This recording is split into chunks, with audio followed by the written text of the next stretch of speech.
రాష్ట్రంలో వైఎస్ఆర్ కాంగ్రెస్ పార్టీ నేతలకు ఓటమి భయం పట్టుకుందని, అందుకే జగన్మోహన్ రెడ్డి ఐపాక్ కార్యాలయానికి వెళ్లి చిన్నపాటి ఓదార్పు యాత్ర చేశారని తెదేపా పొలిట్ బ్యూరో సభ్యుడు బోండా ఉమామహేశ్వరరావు పేర్కొన్నారు.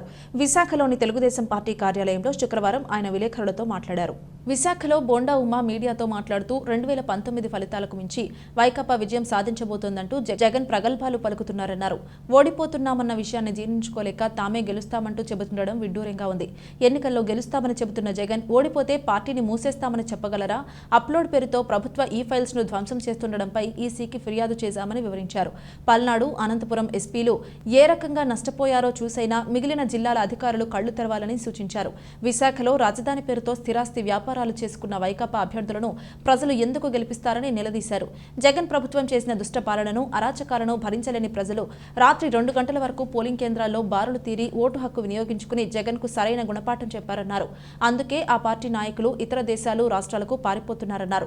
రాష్ట్రంలో టీడీపీ కూటమి ప్రభుత్వం అధికారంలోకి వచ్చిన వెంటనే జగన్ ప్రభుత్వ అరాచకాలు, అక్రమాలపై విచారణ జరిపి బాధ్యులపై చర్యలు తీసుకుంటాం అని వెల్లడించారు. టీడీపీ స్థానిక నాయకులు లొడగల కృష్ణ, పొలమరశెట్టి శ్రీనివాసరావు తదితరులు పాల్గొన్నారు. ఏడవలేక నవ్వుతూ జగన్మోహన్ రెడ్డి మొత్తం సీట్లు మాయే, మొత్తం గెలుస్తున్నాం, చరిత్ర సృష్టిస్తున్నాం, జూన్ 4వ తారీఖు దేశం మొత్తం ఏపీ వైపు చూస్తుంది అన్నాడు. ఓకే, నీ నమ్మకం నీకు ఉండొచ్చు.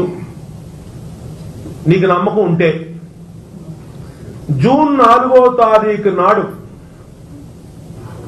తెలుగుదేశం పార్టీ కూటమి విజయం సాధించిన తర్వాత, నీ భాషలో చెప్పాలంటే తెలుగుదేశం విజయం సాధిస్తే నా వైసీపీని మూసేస్తానని చెప్పి ఎందుకు మాట్లాడవు? మరి గెలుస్తున్నానని చెప్పావు, ఏకపక్ష విజయం అని చెప్పావు, సీట్లన్నీ 175 సీట్లు నీకే అని చెప్పావు.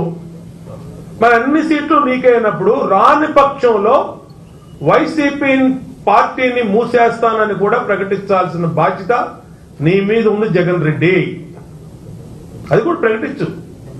వస్తే నువ్వే ప్రజలు మ్యాండేట్ ఇస్తే, ఎవరికి మ్యాండేట్ ఇస్తే వాళ్ళు రూల్ చేస్తారు, అది వేరే విషయం. 175 సీట్లు నీదే అంటున్నావు, చరిత్ర సృష్టిస్తున్నావు అంటున్నావు, తిరగరాస్తున్నావు అంటున్నావు. ఏదేదో పెద్ద పెద్ద కోతలన్నీ కోసావు నేను ఐపాక్ ఆఫీసులో. నువ్వు కోసిన కోతలకి నీ వెనకాల బొత్స సత్యనారాయణ ఉన్నాడు, ఒకసారి ఫోటో చూడు, ఏడుపు మొహం వేసుకున్నాడు బొత్స సత్యనారాయణ. అట్లాగే పెద్దిరెడ్డి రామచంద్రారెడ్డి మొత్తం అయిపోయింది. ఇంకా 4 రోజులకి మన అటెండర్ కూడా సెల్యూట్ కొట్టడాన్ని ఒక నిర్ణయానికి వచ్చేసిన ఫేసులు నీ వెనకాల కనబడుతున్నాయి. నీకు ఐపాక్ ఆఫీస్ లోపల చెప్పింది కూడా అదే చెప్పారు. లోపల ఓటమి ఖాయం వైసీపీకి. వైసీపీ చేసిన అరాచక పాలన, 5 సంవత్సరాల పరిపాలన, ప్రజలు విసుగెత్తిపోయారు అన్ని రకాలుగా. ఒక రకం కాదు.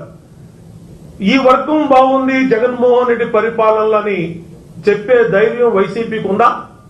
తెలుగుదేశం కూటమి రావాలని ప్రజలు ఓటేసిన మాట లోకం మొత్తం చెప్తుంది. ఇదే నేను తెలుగుదేశం పార్టీగా చెప్పడం కాదు. 15 క్రెడిబిలిటీ ఉన్నటువంటి సర్వేలు కానీ, జాతీయ మీడియా కానీ, తెలుగు మీడియా కానీ, ఎలక్ట్రానిక్ మీడియా కానీ, ఇంటెలిజెన్స్, సెంట్రల్ ఇంటెలిజెన్స్ అందరూ చెప్తుంటే మన మూర్ఖ శిఖామణి జగన్మోహన్ రెడ్డి ఇంకా మేము వస్తామంటే ఎవరికి నువ్వు కాన్ఫిడెన్స్ ఇస్తా ఉన్నావు అంటే రేపు బూత్ ఏజెంట్లు కూడా కూర్చోరు నీకు కౌంటింగ్ చేయడానికి. బూత్ ఏజెంట్లు కూడా దొరకని పరిస్థితి వైసీపీకి వచ్చింది. ఈ సర్వేలు మీడియాలో ఉన్నటువంటి సర్వేలన్నీ చూసి ఇప్పుడు అప్గ్రేడ్ అనే వంకతో, ఏం అప్గ్రేడ్, నీకేం అవసరం అయ్యా ఇప్పుడు జగన్మోహన్ రెడ్డి?